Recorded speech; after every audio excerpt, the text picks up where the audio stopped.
ಮಹಾದೇವಿ ಅಮ್ಮ ಶ್ರೀ ಚಕ್ರವಾಸಿನಿ. ಸೌಗಂಧಿಕಾ, ನೀನ್ ನನಗೋಸ್ಕರ ಸಂಗೀತ ಪಾಠ ಕಲಿಯೋದು ಬಿಡ್ಬೇಡ ಕಣೆ. ಅದಕ್ಕೆ ನೀನೇನ್ ಮಾಡ್ಬೇಕು ಅಂತ ಗೊತ್ತು ತಾನೆ?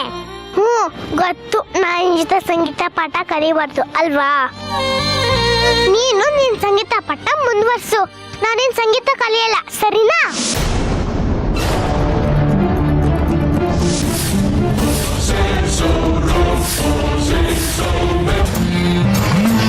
ನಮ್ಮೂರ ಆಚೆ ಇರೋ ಶಿವನ್ ದೇವಸ್ಥಾನಕ್ಕೆ ನಾಳೆ ಬೆಳಗ್ಗೆನೆ ಹೋಗಿ ಮೃತ್ಯುಂಜಯ ಜಪ ಮಾಡ್ಬೇಕಂತೆ.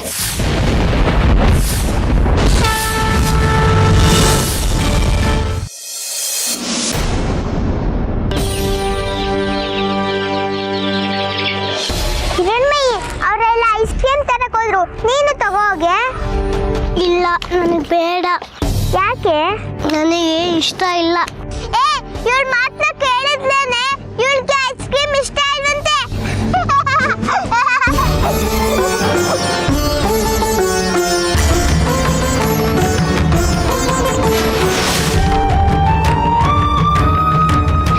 ಸೌಗಂಧಿಕಾ, ಇವಳಿಗೆ ಐಸ್ ಕ್ರೀಮ್ ಅಂದ್ರೆ ಇಷ್ಟ ಇಲ್ಲ. ಏನಿವಾಗ? ಇಷ್ಟ ಇಲ್ಲ ಅಂತ ಸುಮ್ಮನೆ ಹೇಳ್ತಿರೋದು ಇವಳು. ನನಗೆ ಗೊತ್ತು ಯಾಕೆ ಬೇಡ ಅಂತ ಹೇಳ್ತಿದ್ದಾಳೆ ಅಂತ. ಹಿರಣ್ಮಯಿಗೆ ಐಸ್ ಕ್ರೀಮ್ ಇಷ್ಟ, ಆದ್ರೆ ಪಾಪ ಅವಳ ಹತ್ರ ದುಡ್ಡೇ ಇಲ್ಲ.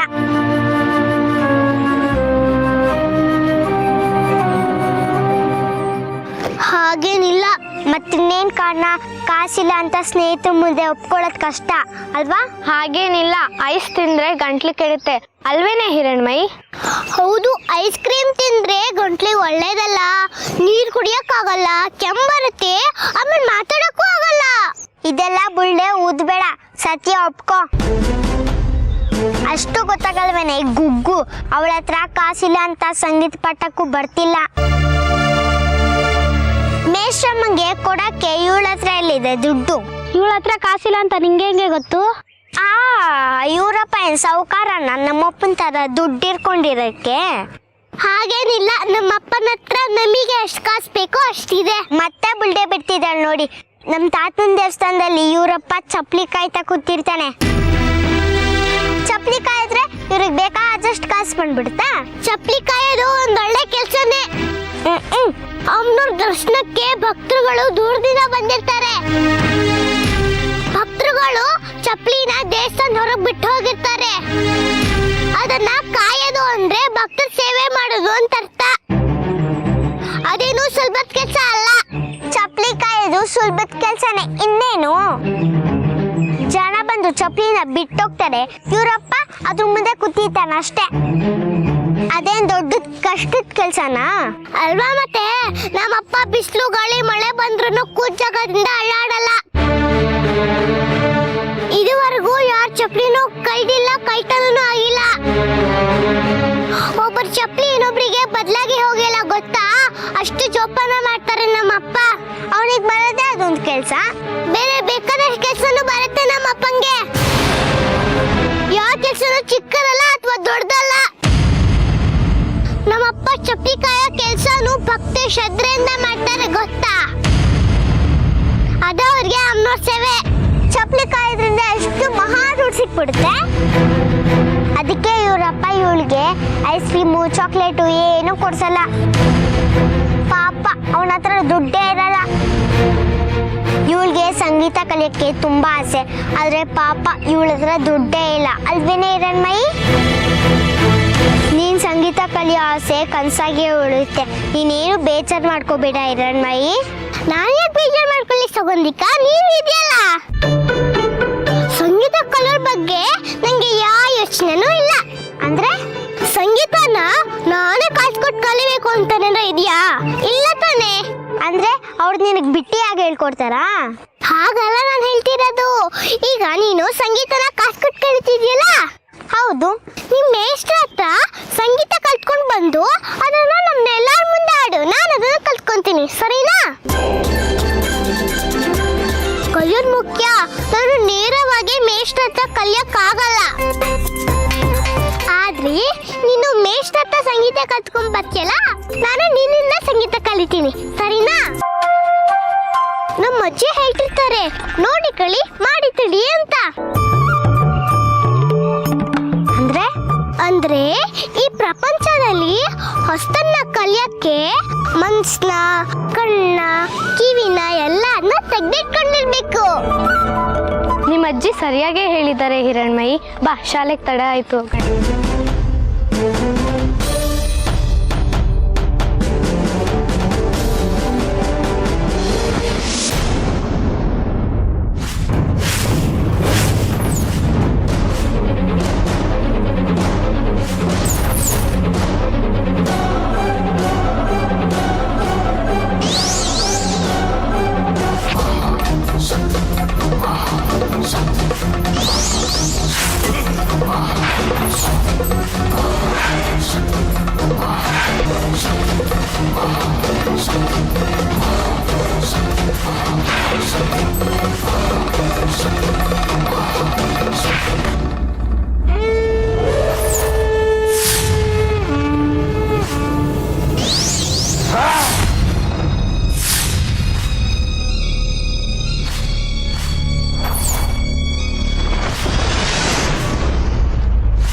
ಅಯ್ಯೋ, ಏನಾಯ್ತು ಇವ್ರಿಗೆ? ಇವ್ರು ಯಾರೋ, ಏನ್ ಕತೆನೋ? ಸಹಾಯಕ್ಕೆ ಯಾರನ್ನಾರು ಕೇಳೋಣ ಅಂದ್ರೆ ಇಲ್ಲಿ ಯಾರು ಕಾಣಿಸ್ತಿಲ್ವಲ್ಲಪ್ಪ.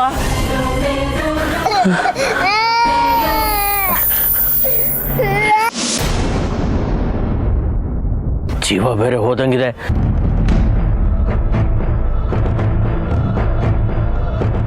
ಶಿವನೇ, ನೀನೇ ಇದಕ್ಕೆ ಸಹಾಯ ಮಾಡ್ಬೇಕಪ್ಪ. ನೀನೇ ಇದಕ್ಕೆ ದಾರಿ ತೋರಿಸ್ಬೇಕು.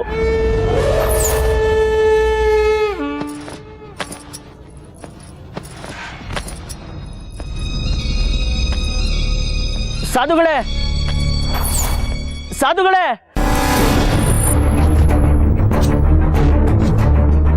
ದಯಮಾಡಿ ಒಂದ್ ನಿಮಿಷ ಇಲ್ಲಿ ಬರ್ತೀರಾ?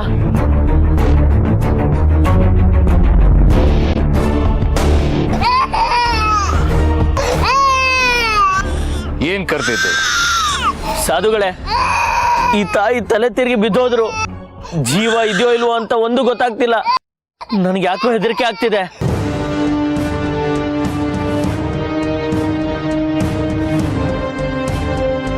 ಆತಂಕ ಪಡಬೇಡ, ನಾನು ನೋಡ್ತೀನಿ.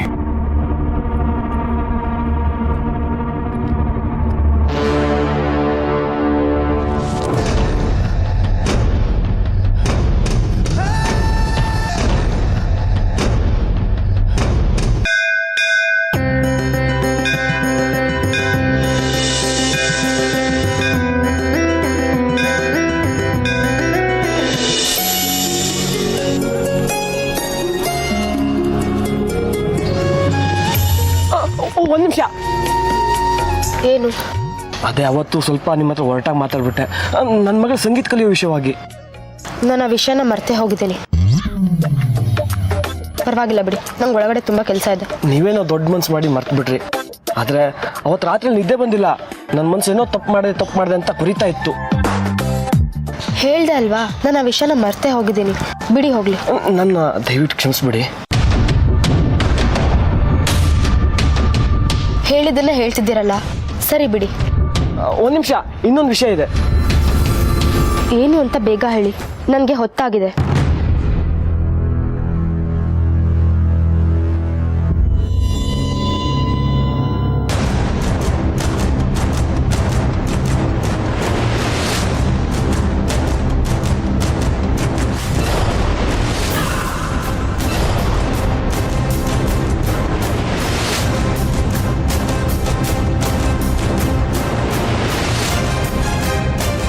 ಇನ್ನೊಂದು ಕಿವಿ ಓಲೆ ಎಲ್ಲಿದೆ ನಿಂದು?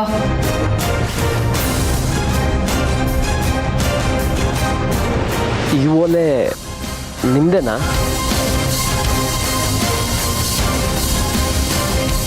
ಇದೆಲ್ಲಿ ಸಿಕ್ ನಿಮ್ಗೆ? ಅದು ದೇವಸ್ಥಾನದ ಉಗ್ರಾಣ ಇದೆಯಲ್ಲ, ಅದ್ರ ಮುಂದೆ ಬಿದ್ದಿತ್ತು. ನೀವ್ ಯಾಕೆ ಅಲ್ಲಿಗೆ ಹೋಗಿದ್ರಿ? ನಿಮ್ ಕೆಲ್ಸ ಇರೋದಿಲ್ಲಲ್ವಾ? ನೀವು ಸಾಮಾನ್ಯವಾಗಿ ಈ ಜಾಗ ಬಿಟ್ಟು ಎಲ್ಲೂ ಹೋಗಲ್ವಲ್ಲ? ಅದು ನೀರು ಕುಡಿಯೋಕ್ಕೆ ಒಳಗಡೆ ಹೋಗ್ಬೇಕು. ನಲ್ಲಿರೋದು ಉಗ್ರಾಣದ ಹತ್ರ. ಹೋಗುವಾಗ ಏನೋ ಖಾಲಿ ಚುಚ್ಚಿತು. ಏನು ಅಂತ ನೋಡಿದ್ರೆ ಈ ಓಲೆ ನಿಮ್ದೇ ಅಂತ ಅನಿಸ್ತು, ಅದಕ್ಕೆ ಎತ್ತಿಟ್ಕೊಂಡೆ. ಇದು ನಂದೇ ಅಂತ ಹೇಗೆ ಗೊತ್ತು ನಿಮ್ಗೆ? ಯಾರಾದ್ರೂ ಭಕ್ತರು ಉಳ್ಳು ಸೇವೆ ಹಾಕೋವಾಗ ಇಲ್ಲ ಪ್ರದಕ್ಷಿಣೆ ಮಾಡುವಾಗ ಇದು ಬಿದ್ದಿರ್ಬೋದಲ್ವಾ? ನಿಮ್ಮ ಕಿವಿಯಲ್ಲೇ ನೋಡಿದ್ದೆ, ಅದಕ್ಕೆ ನಿಮ್ದೆ ಅಂತ ಗೊತ್ತಿತ್ತು. ಏನೇ ಸಿಕ್ಕರೂ ದೇವಸ್ಥಾನದ ಆಡಳಿತ ಮಂಡಳಿ ಕೊಟ್ಬಿಡ್ತಿದ್ದೆ. ಆದರೆ ಇದನ್ನ ನಿಮ್ಮ ಕಿವಿಯಲ್ಲಿ ನೋಡಿದ್ನಲ್ಲ, ನಿಮ್ದೆ ಅಂತ ಗೊತ್ತಿತ್ತು, ಅದಕ್ಕೆ ಜೋಪಾನವಾಗಿ ಎತ್ತಿಟ್ಕೊಂಡೆ.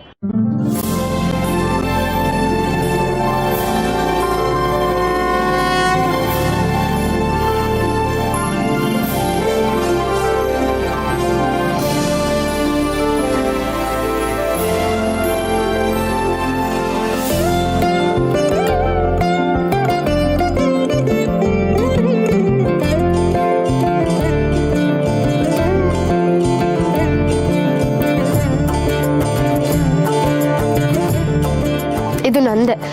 ಇದನ್ನ ಕಳ್ಕೊಂಡಿದ್ದೀನಿ ಅಂತ ಅಮ್ಮನ ಹತ್ರ ಬೇರೆ ಬೈಸ್ಕೊಂಡೆ. ಇದು ನಿಮಗೆ ಯಾವಾಗ ಸಿಕ್ತು? ಇದೇನು ಹಿಂಗೆ ಕೇಳ್ತಿದ್ದೀರಾ? ನೀವು ಯಾವತ್ತು ಕಳ್ಕೊಂಡ್ರೆ ಅವತ್ತೇ ಸಿಕ್ಕಿತ್ತು. ಅಂದ್ರೆ ಮೊನ್ನೆ ರಾತ್ರಿನಾ? ಅಂದ್ರೆ ನೀವು ರಾತ್ರಿ ಹೊತ್ತು ಇಲ್ಲಿಗೆ ಬರ್ತೀರಾ? ಅಯ್ಯೋ, ನಾನು ಯಾಕೆ ರಾತ್ರಿ ಹೊತ್ತಿನಲ್ಲಿ ಇಲ್ಲಿಗೆ ಬರಲಿ? ನನ್ನ ಮನೆಗೆ ನಡ್ಕೊಂಡು ಹೋದಾಗ ರಾತ್ರಿ ಆಗಿತ್ತು, ಅದಕ್ಕೆ ಕೇಳಿದೆ. ನನಗೆ ಸಿಕ್ಕಿದ್ದು ಹಗಲಲ್ಲಿ. ಅದು ದೇವಸ್ಥಾನ ಬಾಗಿಲು ತೆಗಿಯೋ ಮೊದಲೇ ಬಂದಿರ್ತೀನಲ್ಲ, ದೇವಸ್ಥಾನ ಬಾಗಿಲು ತೆಗೆದ ತಕ್ಷಣ ಆ ಅಮ್ಮನವ್ರಿಗೆ ನಮಸ್ಕಾರ ಮಾಡೋದು ನಾನೇ ಮೊದಲು.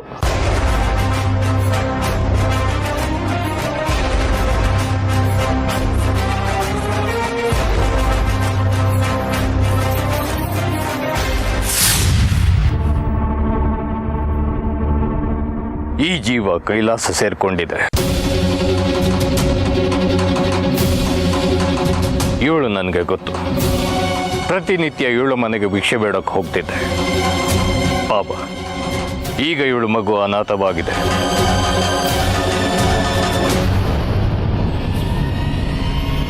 ಮತ್ತೀಗ ಏನು ಮಾಡೋದು?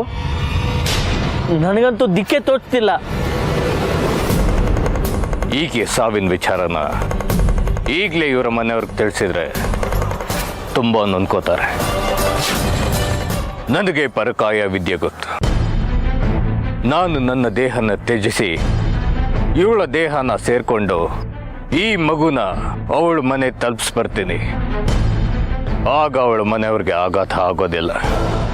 ನಿಧಾನವಾಗಿ ಇವಳ ಸಾವಿನ ಸುದ್ದಿನ ಅವರ ಮನೆಯವ್ರಿಗೆ ತಲುಪಿಸ್ತೀನಿ. ನಾನು ಹಿಂದಿರುಗೋವರೆಗೂ ನನ್ನ ದೇಹನ ನೀನು ಕಾಪಾಡ್ಕೋಬೇಕು. ಅದು ನಿನ್ನಿಂದ ಸಾಧ್ಯನಾ? ಏನು ಪರಕಾಯ ಪ್ರವೇಶನ? ಅದೆಲ್ಲ ಸಾಧ್ಯನಾ ಈ ಯುಗದಲ್ಲಿ? ಅಸಾಧ್ಯ ಅನ್ನೋದು ಯಾವುದೂ ಇಲ್ಲ. ಪರಕಾಯ ಪ್ರವೇಶನೂ ಹಾಗೆ. ಈಗ ನಾನು ಹೇಳಿದ್ದನ್ನ ನೀನು ಮಾಡೋದಕ್ಕೆ ಸಾಧ್ಯನಾ? ನನ್ನ ದೇಹನ ಕಾಪಾಡೋದಕ್ಕಾಗುತ್ತಾ ನಿನ್ನಿಂದ? ನಾನು ಬರೋವರೆಗೂ. ಆಗ್ಲಿ, ನೀವು ಬರೋವರೆಗೂ ನಾನು ನಿಮ್ಮ ದೇಹನ ಕಾಪಾಡ್ತೀನಿ.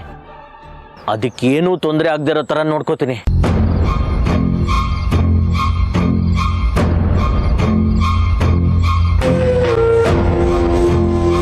ಮಗುನ್ ತಗೊಂಡು ಸ್ವಲ್ಪ ದೂರ ನಿಂತೆ.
ಕೊಡು ಮಗನ ಅವ್ರ ಮನೆಗೆ ಸೇರಿಸ್ಬಿಡ್ತೀನಿ.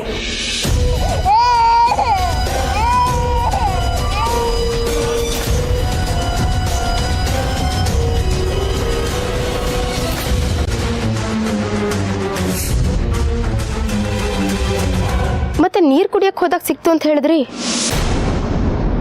ಬೆಳಗ್ಗೆ ನೀರು ಕುಡಿಯಕ್ಕೆ ಹೋಗಿದ್ರಾ? ಬೆಳಗ್ಗೆನೆ ಯಾರು ತಿಂಡಿ ಮಾಡ್ಕೊಡ್ತಾರೆ? ಬೆಳಗ್ಗೆ ಬೇಗ ಎದ್ದಿರ್ತೀನಲ್ಲ, ಹೊಟ್ಟೆ ಹಸಿಯುತ್ತೆ. ಹೊಟ್ಟೆ ತುಂಬಿಸ್ಕೊಳ್ಳೋಕ್ಕೆ ನೀರು ಕುಡಿಯಕ್ಕೆ ಹೋಗ್ತೀನಿ. ತಿಂಡಿ ಎಲ್ಲ ಆಮೇಲೆ ಆಗತ್ತೆ. ಸರಿ, ಧನ್ಯವಾದ ನನ್ನ ಲೋಲಿನ ನಂಗೆ ತಲುಪಿಸಿದ್ದಕ್ಕೆ. ಅಬ್ಬಾ, ಈಗ ನನ್ನ ಮನ್ಸಿಗೆ ಸಮಾಧಾನ ಆಯ್ತು. ನನಗೂ ಕೂಡ. ಹೀಗೆ ಯಾವಾಗಲೂ ನಗ್ನಗ್ತಾ ಇರಿ. ನೀವು ನಕ್ಕಿದ್ರೆ ನಿಮ್ಮ ಕೆನೆ ಮೇಲೆ ಗುಳಿ ಕಾಣುತ್ತಲ್ಲ, ತುಂಬ ಚೆನ್ನಾಗಿ ಕಾಣುತ್ತೆ. ನೀವು ಕೋಪದಲ್ಲಿದ್ರೆ ಒಳ್ಳೆ ಆಂಜನೇಯನ ಥರ ಕಾಣಿಸ್ತೀರಾ.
ಜೊತೆ ಆಟ ಆಡಕ್ಕೆ ನನ್ನನ್ನು ಸೇರಿಸ್ಕೋತೀಯಾ? ನೀವಾ ನಿಮ್ನ ಆಟಕ್ಕೆ ಸೇರಿಸ್ಕೊಂಡ್ರೆ ನಾನು ಏನಂತ ಕರೀಲಿಲ್ಲ? ಗೆಳತಿ ಅಂತ ಕರಿ. ನಿನ್ನ ಜೊತೆಲಿ ಯಾರೂ ಇಲ್ದಿರೋವಾಗ, ಆಟ ಆಡಕ್ಕೆ ಯಾರಾದರೂ ಬೇಕು ಅನ್ಸೋವಾಗ ನನ್ನ ಹೆಸರು ಹಿಡಿದು ಜೋರಾಗಿ ಕೂಗು, ನಾನು ಹಾಜರಾಗ್ತೀನಿ. ಹೌದಾ? ಸರಿ, ಮುಂದಿನ ಸತಿ ನೆನಪಿಟ್ಕೊಂಡು ಹಾಗೆ ಮಾಡ್ತೀನಿ. ಈಗ ನಿಮ್ಗೆ ಯಾವ ಆಟ ಬರುತ್ತೆ? ನನಗೆಲ್ಲ ಆಟನೂ ಗೊತ್ತು. ಇವಾಗ ನೀನು ಹೇಳು, ಯಾವ ಆಟ ಆಡಬೇಕು ಅಂತ. ಆಟ ಆಡೋಣ. ನನಗೆ ಕುಂಟೆಬಿಲ್ಲೆ ಇಷ್ಟ, ಕಣ್ಣ ಮುಚ್ಚಾರೆ ಇಷ್ಟ, ಲಗೋರಿ ಇಷ್ಟ, ಆಮೇಲೆ ಜೂಟಾಟ ಇಷ್ಟ. ಇವಾಗ ಯಾವ ಆಟ ಆಡೋಣ? ಮೊದಲಿಗೆ ಕುಂಟೆಬಿಲ್ಲೆ ಅಲ್ಲ? ಸರಿ, ನಾನೇ ಮೊದಲು. ಇಲ್ಲ ನಾನೇ ಮೊದಲು. ಆಯಿತು, ನೀನೇ ಶುರು ಮಾಡು.